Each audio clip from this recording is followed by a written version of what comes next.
अस्सलाम वालेकुम। हामिदुम व मुसल्लिन अम्मा बाद। हज़रात गिरामी,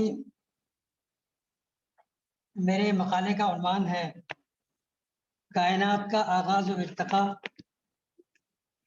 कुरानी और साइंसी बयानात में तत्बीक।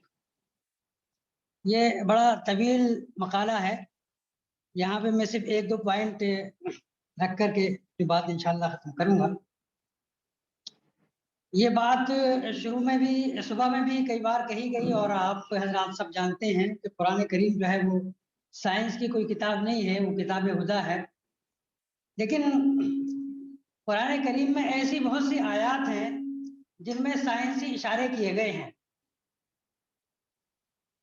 ये मेरा मौजू आपके सामने आ गया है। मिसाल के तौर पर आयत करीमा है वस्समा बनैनाहा बिअयदिन व इन्ना लमुसीऊन। अच्छा, इसकी तशरीह में अब मैं ये कहना चाहूँगा कि जब हम इस मौजू पे पूरी गुफ्तगू करते हैं तो एक बयानिया वो है जो कुरान करीम देता है, वो एक मुकम्मल बयानिया नहीं है। मुख्तलिफ आयात को सामने रख कर के अगर हम देखें तो मुख्तलिफ आयात में कायनात के आगाज़ और इर्तिक़ा की बात कही गई है, जबकि बाइबल में ये स्टोरी, ये कहानी एक ही जगह किताब पैदाइश में बयान की गई है। और बाइबल के मुताबिक कायनात की जो उम्र है वो तकरीबन 4000 या कुछ ज़्यादा होती है। अब ये चीज़ जो है, जो मौजूदा साइंस की तहकीक है कायनात के ताल्लुक से, जो सुबह में भी बात आई कि तकरीबन 13 अरब साल जो है वो कायनात की उम्र है। अब बज़ाहिर साइंसदान हज़रात जो हैं वो इसको कहेंगे कि मज़हब का जो नैरेटिव है, मज़हब का जो बयानिया है, साइंस ने उसको तोड़ दिया। लेकिन हम यहाँ पे ये कहना चाहेंगे कि ये जो मज़हब का बयानिया है, जिसको मशहूर है कि मज़हब का बयानिया, मज़हब का नैरेटिव, ये कुरान का बयानिया नहीं। कुरान में कायनात की कोई और बयान नहीं की गई। कुरान ने जो है सिर्फ ये कहा है कि अल्लाह ताला ने कायनात की जो तख्लीक है उसके बारे में कहीं पर यौमैनी 2 दिन की बात आती है और कहीं 6 अय्याम की बात आती है। और इस सिलसिले में जो बाइबल कह रही है कि किताब पैदाइश में जो वो 4000 साल इसको बयान करते हैं, तो हमारे मुफस्सिरीन ने इस बात की वजाहत की है। चुनाचे मेरे मकाले में उसकी पूरी वजाहत है, यहाँ पे मैं सिर्फ इशारा करूंगा।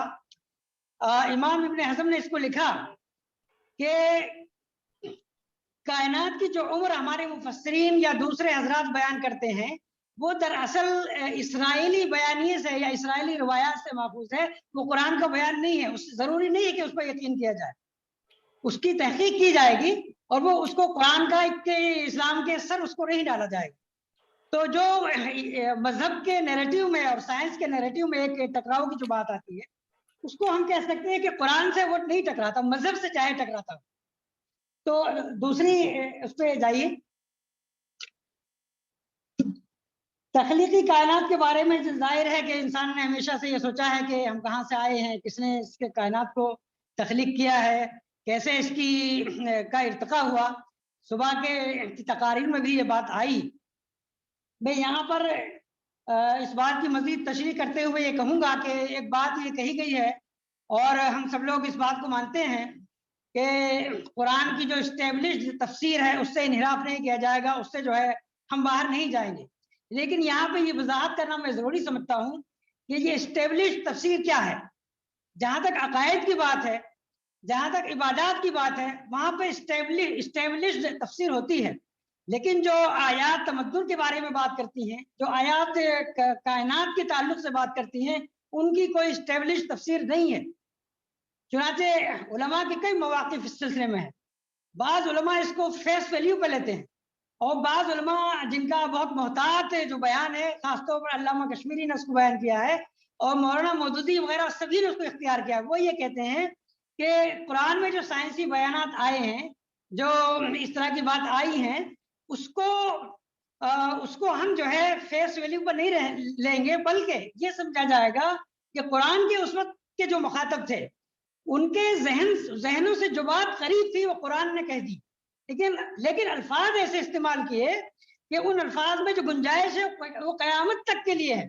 چنانچہ مثال کے طور پر ایک آیت ہے جیسا کہ صبح میں پڑھی گئی اور بہت بار اس کی تشریحات آئی، اولم يروا ان الذين كفروا ان السماوات والارض كانتا رتقا ففتقناهما. یہ جو آیت ہے قرآن کریم جب نازل ہوا اس کے مخاطبین ظاہر ہے کہ آج جو بگ بینگ کی تھیوری ہے اس کو نہیں سمجھتے تھے، نہ سمجھ سکتے تھے، یہ بات آئی نہیں تھی اس میں.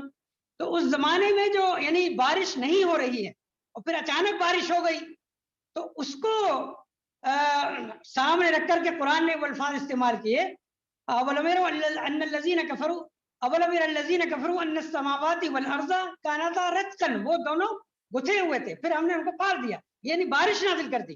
ظاہر ہے اس زمانے کا پیراڈائم وہ تھا، اس زمانے کے لحاظ سے وہی معنی اپلیکیبل ہو سکتے تھے. لیکن آج جو لوگ سائنس کو پڑھ رہے ہیں، جو سائنس کی تحقیقات کر رہے ہیں، ان کے لیے آج بگ بینگ کو سمجھنا اور جو موجودہ زمانے کی جو سائنٹیفک فیکٹس ہیں اس کو سامنے رکھ کر کے کوئی بات کہنا، یہ قرآن کی تفسیر سے باہر اس کو ہم نہیں کہیں گے. تو اس لیے کہ قرآن کے بارے میں ہے کہ القرآن لا ينقضي عجائبہ، اس کے عجائب کبھی ختم نہیں ہوں گے. یہ بات ہمیں سمجھ لینی چاہیے کہ قرآن کریم آخری کتاب ہے، لیکن آخری مفسر کوئی نہیں آیا اور وہ قیامت تک آئے گا کوئی. ہر زمانے کا مفسر اپنے عہد کے یعنی پیراڈائم میں سوچتا ہے، اس سے آگے وہ نہیں بڑھ پائے گا. اس لیے ہر زمانے میں قرآن کریم کی تفسیر کی ضرورت ہوگی. تو یہ ایک وضاحت تھی میرے خیال میں. ان باتوں کو سمجھنے کے لیے اب آگے اس کو چلائیے. جی میں بات میری ختم ہے تقریباً. تو یہ میں نے اس کی وضاحت کر دی ہے. اس کے بعد چلیے، یہ سائنسی بیانیہ ہے جو اس کے بارے میں بھی تقریباً بات کہہ چکا ہوں. اور سائنس اور مذہب میں تصادم، یہ آپ اس میں پڑھ لیں گے. میں اپنی بات ختم کرتے ہوئے یہ بات کہہ رہا ہوں کہ یہ علماء کا موقف تو میں نے ابھی بیان کیا، لیکن یہ ہے کہ کائنات کے آغاز کے تعلق سے اہل ارتقاء وہ یہ کہتے ہیں، خاص طور پر وہ ملحدین یا وہ نیچرل سائنٹیفک جو مورخین ہیں جیسے یووال نوآ حریری، اسے پوری ایک بگ ہسٹری، ایک موضوع ہے بگ ہسٹری، اور اس کو سامنے رکھ کر کے اس نے ایک پوری کتاب لکھی ہے جس کو ہومو سیپین کہتے ہیں اور پوری دنیا میں پھیلائی جا رہی ہے. اس کا کہنا یہ ہے کہ جو یہ کیا نام ہے تاریخ ہم لے کر کے آئے ہیں، اس کے ذریعے سے جو یعنی دین ہے، جو تہذیب ہے انسان کی، اس سب کا خاتمہ ہو گیا ہے، اس سب کی کوئی ضرورت نہیں ہے. تو وہ جو یہ بات کہتے ہیں، اس مقالے میں بڑی تفصیل سے ہم نے اس بات کی تردید کرنے کی کوشش کی ہے. بس میں اپنی بات ختم کرتے ہوئے کہوں گا کہ قرآن کے جو موضوعات ہیں ان پہ ہمیں غور فکر کرنے کے لیے قرآن کے ساتھ ساتھ سائنس کی اچھی نالج کی بھی ہمیں ضرورت ہے. اور قرآن کی زبان کے ساتھ ہم چلیں، قرآن کے الفاظ کو پکڑ کر کے ہم چلیں تو انشاءاللہ سائنٹیفک ترقیاں جتنی بھی ہو جائیں وہ ہمارا راستہ نہیں روکیں گی. وآخر دعوانا الحمدللہ رب العالمین.